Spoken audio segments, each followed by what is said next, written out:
Fill in the blanks, ठीक आहे, किंवा सब्जेक्ट कसा वापरायचा हा प्रश्न आपण सोडवणार आहोत एकदम सोप्या पद्धतीने, जास्त टेन्शन घ्यायचं नाही, ठीक आहे. एकदम सोप्या पद्धतीने आपण कसं सोडवणार तर बघा, पहिला जो सेंटेन्स आहे डॅश इज माय ब्रदर. आता मला सांगा ब्रदर, ब्रदर म्हणजे कोण? भाऊ. ब्रदर म्हणजे कोण? भाऊ. तर भाऊ हा मुलगा आहे का मुलगी आहे? कोण आहे? मुलगा आहे, बरोबर. मुलगा असतो ना, ब्रदर हा मुलगा असतो, म्हणजे मुलगा म्हणजे कशामध्ये आहे तो? मेल मध्ये आहे, मेल आहे, फिमेल नाही, मेल आहे. मग त्याच्यासाठी आपण काय वापरणार? ही वापरणार. अगदी सोप्या भाषेत समजावता येईल. काय वापरणार? He. He is my brother. मग इथे जर फादर राहिला असता, फादर, फादर म्हणजे बाबा, फादर म्हणजे कोण? बाबा. मग आपले बाबा जर इथे राहिले असते तरी आपण इथे काय वापरलं असतं? हीच वापरलं असतं. काय वापरलं असतं? हीच वापरलं असतं, कारण बाबा हे सुद्धा मेल मध्ये येतात ना, फिमेल मध्ये म्हणजे पुरुषामध्ये येतात, स्त्रियांमध्ये येत नाही. लक्षात. आता बघा, दुसरा एक नियम लक्षात ठेवायचा, कधी पण इंग्लिश मध्ये एम आला तर तुम्हाला आय हाच करता घ्यावा लागतो. काय घ्यावा लागतो? आय हाच करता घ्यावा लागतो जर एम आला तर. मग इथे काय वापरणार तुम्ही? I am a girl. मग इथे गर्ल असू द्या किंवा बॉय असू द्या, एम आला म्हणजे तुम्हाला इथे काय वापरायचं आहे? आय हा सब्जेक्ट वापरायचा आहे, आय हा करता वापरायचा आहे. आता ह्याचं उत्तर तुम्ही पटकन देऊ शकता. बघा, डॅश इज माय मदर. तर मदर ती कोण असते? आपली आई असते. कोण असते? आपली आई असते. मग इथे काय वापरणार आपण? ही वापरणार का शी वापरणार? शी. शी वापरणार. काय वापरणार? She. She is my mother. Dash is my pen. आता बघा, पेन, पेन ही जी वस्तू आहे, तर पेन ही वस्तू ना मेल मध्ये आहे ना फिमेल मध्ये आहे, पुरुष पण नाही आहे, स्त्री पण नाही आहे, आणि प्लस ती निर्जीव आहे. मग अशा वस्तूसाठी आपण काय वापरणार? इकडे इट वापरणार. काय वापरणार? इट. त्याच पद्धतीने बुकचं पण आहे, मग इथे पण आपण काय वापरणार?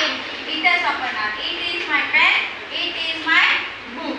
आता बघा, या ठिकाणी एक सेंटेन्स दिलाय, डॅश लाईक टू डान्स.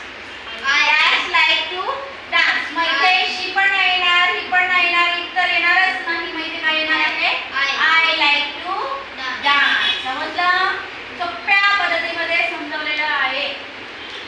या ठिकाणी आपल्या टॉपिकचं नाव आहे आज प्रेपोजिशन. आज आपण काय बघणार आहोत तर काही प्रेपोजिशन या ठिकाणी आहेत, ते आज आपण बघणार आहोत. तर सर्वात प्रथम आपण त्यांचे मिनिंग्स बघून घेऊया. तर बघा, पहिला प्रेपोजिशन आहे इन. इन म्हणजे काय? आर. इन म्हणजे काय? आर. समजा मला सांगायचं आहे की तुम्ही माझ्या क्लासमध्ये बसलेले आहे, मग मी काय सांगणार? You are sitting in my class. In my class म्हणजे तिथे काय वापरणार आपण? इन हे प्रेपोजिशन वापरणार आहोत. ॲट. ॲट म्हणजे च्या जवळ. ॲट म्हणजे काय? च्या जवळ. ऑन. ऑन म्हणजे काय? वर. पण कसा वर? वस्तूला स्पर्श करून वर. वस्तूला स्पर्श करून वर. समजा. बिटवीन म्हणजे काय? तर मध्ये. बिटवीन म्हणजे काय? मध्ये. बिटवीन म्हणजे काय? मध्ये. आता या दोन चेअरच्या मध्ये ही चेअर आहे का नाही, मग आपण काय वापरणार? बिटवीन. अंडर. अंडर म्हणजे खाली. अंडर म्हणजे खाली. समजा तुम्ही झाडाखाली बसलेले आहात तर तुम्ही काय बोलणार? I am sitting under the tree. काय बोलणार? I am sitting under the tree. तर अंडर म्हणजे काय? खाली. अंडर म्हणजे काय? खाली. विथ. विथ म्हणजे काय? च्या बरोबर.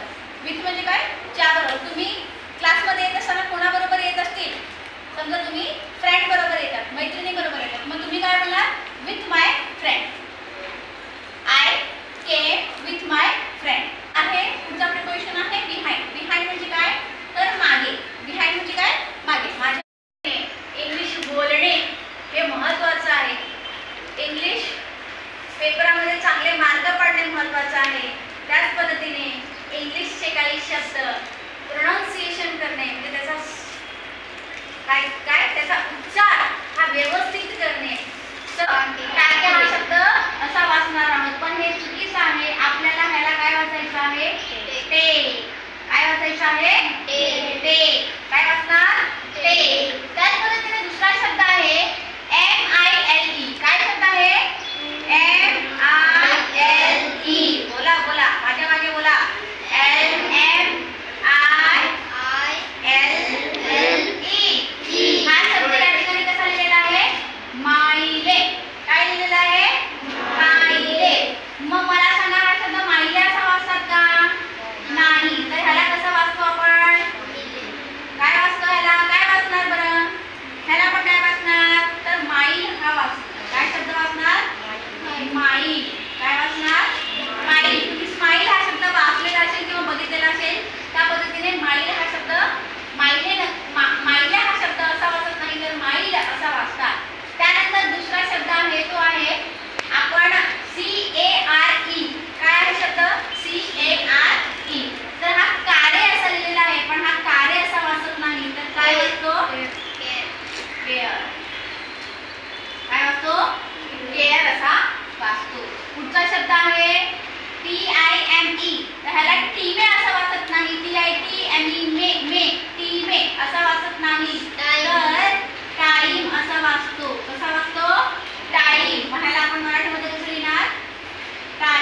नाही. हा ई आपल्याला वाचायचा आहे का? नाही. ई हा वाचणार का? नाही. जर ई हा शेवटी असेल, मध्ये असेल तर वाचणार, पण शेवटी असेल तर आपण वाचतो का? नाही. तर तो वाचला जात नाही, तर तो सायलेंट असतो. समजलं? बघणार आहोत. हे सेंटेन्स कसे आहेत तर मार्गदर्शन किंवा आपण एखाद्याला उपदेश करत आहोत, सूचना करत आहोत, तर आपण कशा प्रकारे सेंटेन्स बनवायचे. पहिला सेंटेन्स आहे love your parents. Love your parents. माता पित्यांवर काय करायचं आहे? प्रेम करायचं आहे. माता पित्यांवर प्रेम करा. ह्या सेंटेन्स इंग्लिश मध्ये कसं येणार? Love your parents. दुसरा सेंटेन्स आहे respect your elders. Respect your elders. वडील मंडळींचा आदर करा किंवा तुमच्याशी जे मोठे आहेत, जे आपल्यापेक्षा मोठे आहेत, त्यांचा तुम्हाला काय करायचं आहे? आदर करायचा आहे. रिस्पेक्ट म्हणजे काय? आदर करणे. रिस्पेक्ट म्हणजे आदर करणे. Speak politely. स्पीक पोलाइटली म्हणजे नम्रपणे बोला. कसं बोलायचं आहे आपण लोकांशी कसं बोलायचं आहे? नम्रपणे. नम्रपणे म्हणजे पोलाइटली बोलायचं आहे. Speak the truth. ट्रूथ म्हणजे खरे. ट्रूथ म्हणजे काय? खरे. कसे बोलायचं आहे आपल्याला? नेहमी काय